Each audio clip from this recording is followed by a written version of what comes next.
Now let's see, each, and we're going to speed this up a little bit. Now let's say each port has its own facilities.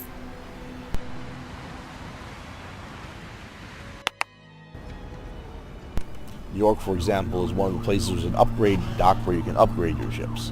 Like we cannot upgrade our ships in this scenario, in the campaign, but upgrades allow you to improve your ship's performance and features.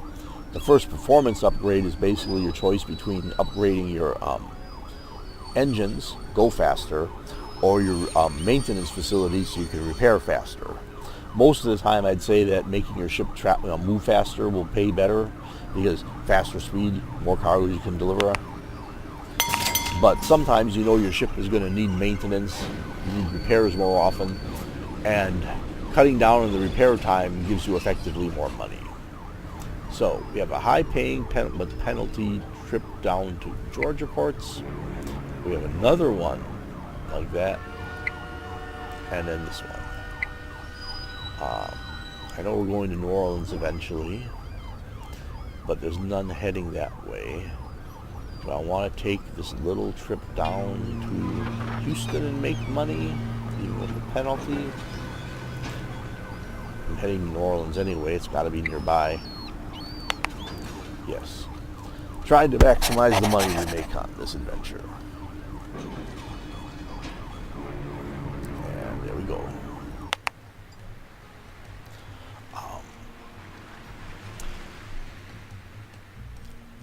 Now I'm going to let it go a little slow. Are we going? Yeah, there we are. There are basically 5 types of business subsidiaries in the ports. We can have, there are 2 that are basically operational ones in the region that serve the entire region. There's the refinery that helps you with, basically, you make money off all the refueling costs in the region. And then there's the tugboat company, which means you get a share of all the tugboat fees in every port in the region. Those are probably the first 2 best ones for making money in general, because tugboat fees, fueling fees, costs are a big part of the expenses. Let's see here, we pay this money. Now we would get a share back on fuel consumption and tugboat fees if we own the subsidiaries for those services. There's also the wharf, which lets you buy ships. If you own that business, you get a discount on the ships, and you get a share of all the ships, the price of all the ships sold, no matter who buys them. So when your rival buys a ship there, you get some money. Okay, let's look at our choices.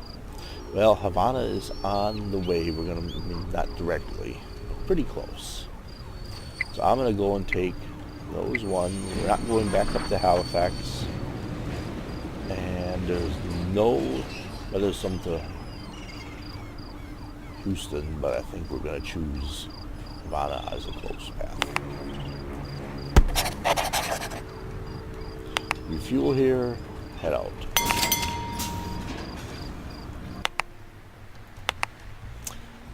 And there's the upgrade dock, which is you upgrade the ships, and the repair dock, repair ships. Those businesses only work, the wharf, the upgrade dock, and the repair dock only work when you're actually in those particular ports. You can only buy a ship in a port that has a wharf. You can only upgrade a ship in one that has an upgrade dock, and you only can repair a ship in one that has a repair dock. Those businesses will basically get money from people using those services in those ports. And that can basically help you make more money. We can't do that in this phase of the game. It'd be nice if we could save on the tugboat fees by owning the company. There's our ship here in Havana. We are heading to New Orleans and Houston. I'm willing to go that. Let's see what we can fit through our... And let's take a look at what else. We can't possibly make that one. 9 days of penalty on this one would eat up a big chunk of the profits for trying to take that one. That one, our ship is not equipped to go to take care of. Contracts, I'm not exactly sure on the time scale in which they are generated, but ones that end up with too long of a delay will eventually disappear off of the list when it becomes impossible for anyone to service it. Whether that's because some imaginary competitor has taken care of it for us, or the customer gave up on it, I don't know. Anyway, there we are making money.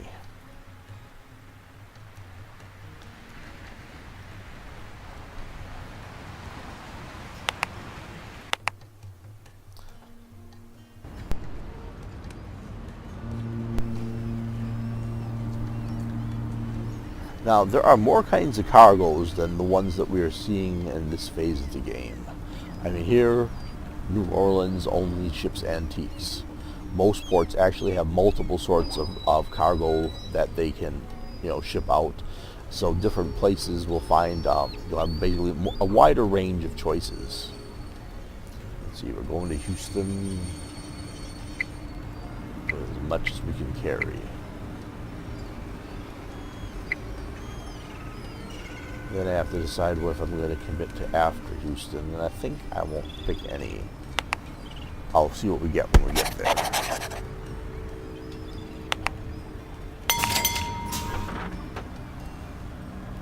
Now, some cargoes require your upgrade on the ship in order for you to be able to carry them.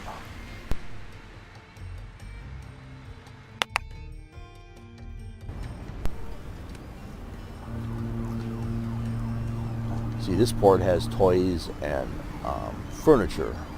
I say, later on in the campaign, you will have more options. Cargoes that, say, require a certain upgrade to be on the ship before you can carry. There are 3 different classes of upgrades that you can apply for carrying cargo, 3 different classes of special cargo. However, each ship can only take 2 of the upgrades. So any given ship, fully upgraded, will have one type of class of cargo it cannot take. So you have to consider specializing your ship for what cargoes are available in which ports.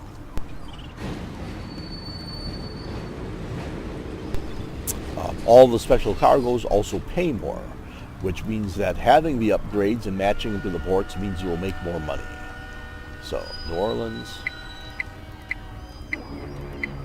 Havana, fills up our ship. These kind of choices are pretty easy when there's basically, you're basically saying, hey, what's my best run? But when you have more factors to consider, I mean, cargoes also pay RP, and collecting the region points to give you dominance in the region, and is also important.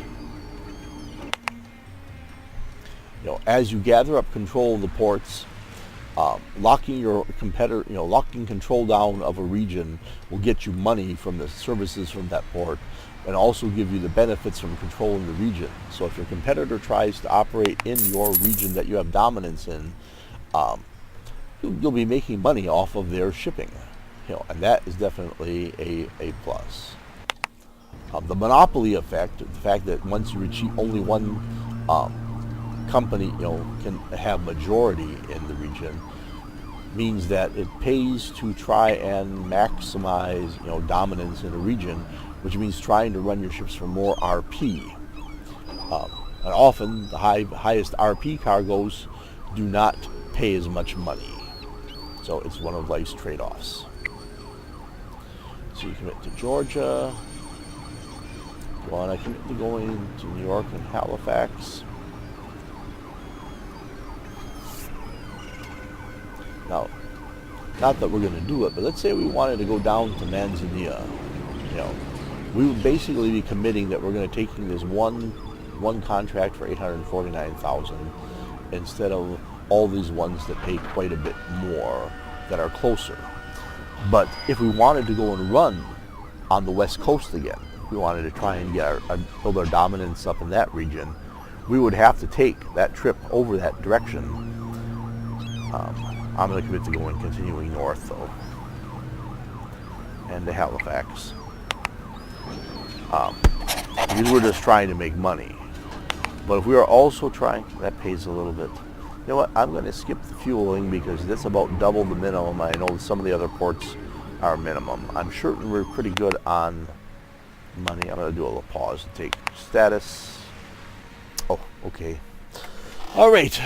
Done much better than I expected as far as making the medals. I could go and progress to the end point of the campaign, but we've already achieved all 3 goals. So we are certainly succeeding. We're just going to see just how much money we can make. That is part of the joy of this game, is basically run the ship, see how successful you can be, buy more ships, expand to more regions, try and out-compete your competitors, and have this adventure. Every time you make a port, you get to decide what kind of cargoes you can take. What would be your best choices? Some of them are tricky choices. We have to evaluate the whole situation and decide whether we made the best option for the situation. Like here. This one here is going to have a 5-day penalty. So it's only going to make $1 million. Still, $1 million is quite a bit. But we are guaranteed for a bigger cargo going to Halifax, where we'll be on time. Nook has this nice little one, but you also can't make on time. Taking cargoes you can't make on time doesn't necessarily make your customers as happy, but you still make money. I would say that this case is that they'd like to have it in 2 days. They know it's impossible for us to actually deliver it. So they won't pay us the full price, but they still pay us a fairly decent amount of money. I mean, $1 million for 200 TEU is still higher than any of the comparable contracts, although some of these are pretty good. But I think I'll take that one to Halifax and that one there too.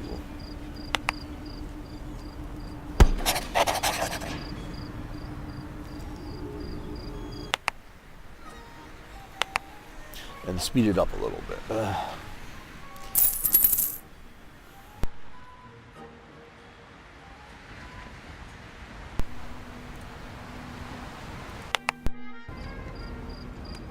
Now, we're talking about ship upgrades. We're talking about different kinds of ships. We buy ships. I was going to talk a little about ship upgrades. We'll go into that one a little bit.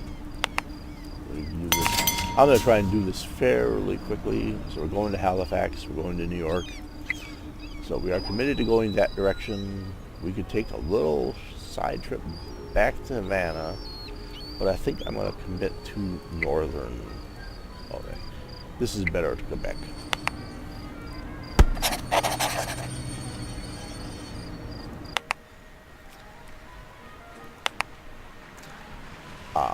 You can upgrade your ship's economic performance by either giving it better tug handling, so tug fees are less, or better fuel efficiency.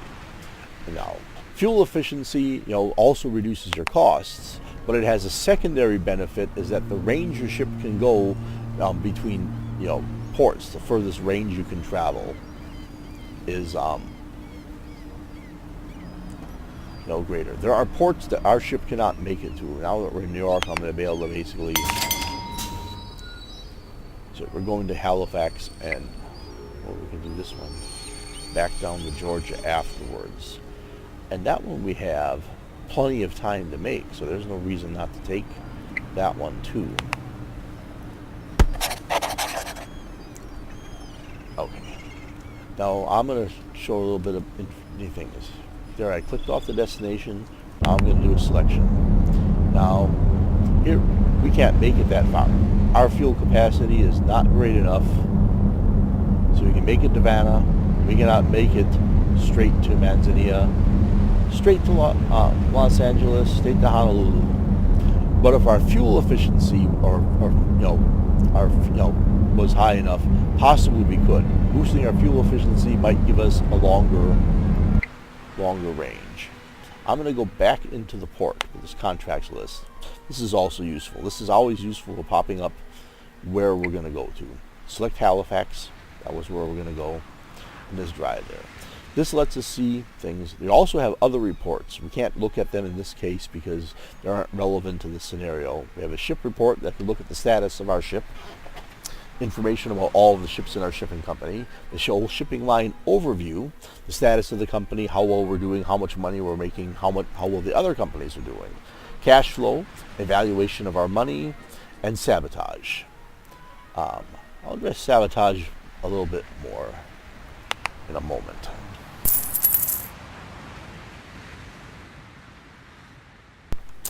$1.7 million. Actually, at this point, we've already run into things, so I'm basically going to say, what sounds like the fun places to go? I'm going to try and get to the East Coast again, but $1 million to run up to Nook afterwards. No. We can't go both directions. We're going to Georgia.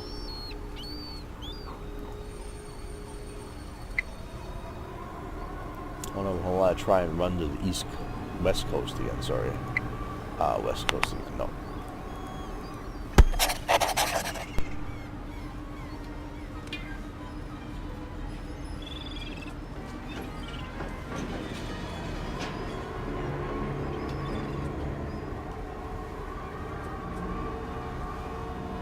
And I think this will be a good point for a short break.